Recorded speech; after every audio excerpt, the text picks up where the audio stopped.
10 ఏళ్ల కాలంలో ఏ ఊర్లో ఈ 28 గ్రామాలు మానకొండ మండలం ఉన్నాయి.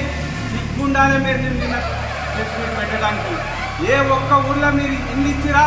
ఇవాళ మేము బేసరిగా కాంగ్రెస్ పార్టీ ప్రజల పక్షంగా పేదల పక్షంగా నిలబడి అరువులకు ఇల్లు ఇచ్చింది. మీ మొగాలకు ఇల్లు ఇచ్చేది లేదు. ఇన్ని ఇల్లు 833 ఇళ్ళు ఈ ఒక్క మండలంలో ఇచ్చిన ఘనత ఈరోజు కాంగ్రెస్ పార్టీది. ఇండ్లంటే ఇందిరమ్మ ఇండ్లే, ఆనాడు ఇందిరమ్మ ఇండ్లే, ఈనాడు ఇందిరమ్మ ఇండ్లే. కానీ ఈ దౌర్భాగ్యుల పార్టీ 10 సంవత్సరాలు ఉన్న వస్తువులు లెక్కపోయింది. జీవి రామకృష్ణ గారు ఈ కళ్ళు మూసుకపోయినా అని అడుగుతా ఉన్నాం. మీ సేవ చేస్తుంది కొన్ని సంవత్సరాలు దాన్ని. మీ ఇంత పని చేసే మనిషి కూడా నువ్వు ఇల్లు ఇచ్చుకోలేని దద్దమ్మ. మేము ఇవాళ ఇల్లు ఇచ్చిన పార్టీ కాంగ్రెస్ పార్టీ. మీ మండల అధ్యక్షురాలు గుర్తుపెట్టుకో, ఇంట్లాడుకో. మీ పార్టీ మండల అధ్యక్షురాలకు ఇల్లు ఇచ్చిన పార్టీ ఇవాళ కాంగ్రెస్ పార్టీ.